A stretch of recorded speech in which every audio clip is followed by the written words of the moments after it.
There's much written, spoken, and sung about the special relationship between a father and a daughter. The Torah emphasizes the extraordinary bond between a father and a daughter, one that is in some ways superior to a father and a son. Granted that it's in a law that is no longer practiced, and were someone to practice it, they would be heavily sanctioned and possibly put in prison. But nonetheless, it's on the books and does reflect a certain something special between a father and his daughter. I'm referring to the biblical law that permits a father to marry off his daughter to the man of his choosing.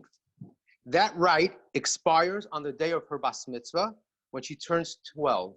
Today, I lost that right.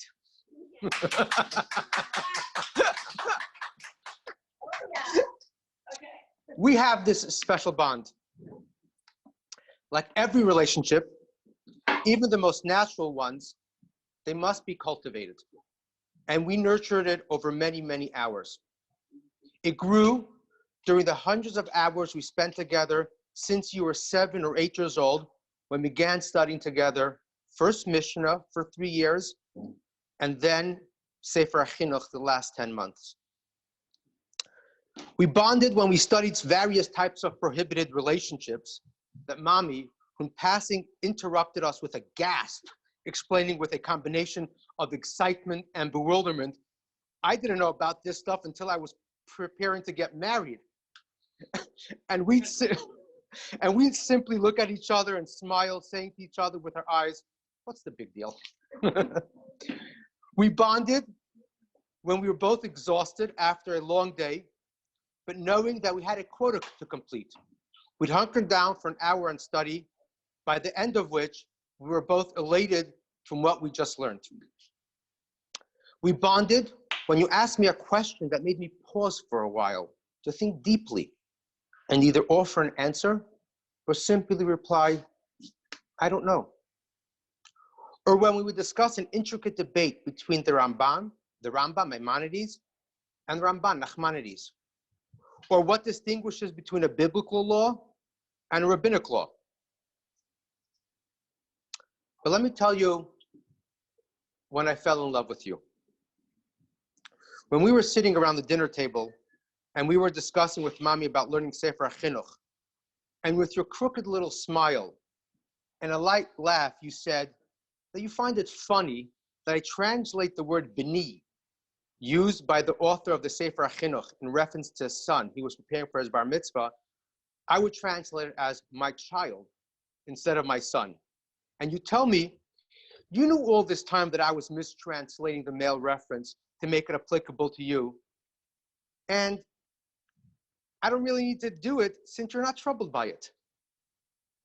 I fell in love with you when we go hiking, and instead of walking along the path, you run up the hills, climb the rocks, and seek any obstacle to overcome. I fell in love with you when I see you playing for hours with your younger siblings as if you were their age, and wrestling with your older siblings as if you were their size.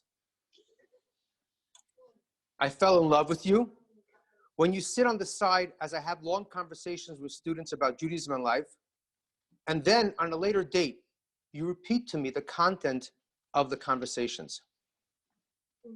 Hashem, God has been kind to me, to have blessed me with you as my daughter. Hashem, God has been kind to me for giving me the health to reach this milestone in your life.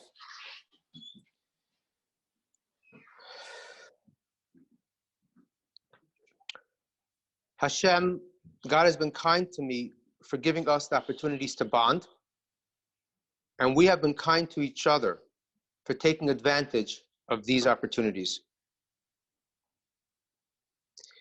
Going forward as a bas mitzvah, which I translate as a member of the covenant of mitzvahs, God's instructions, I pray that God, Hashem, grants you with health and continued opportunities to make us marvel, make others moved, and make the world a place that welcomes Mashiach. I love you.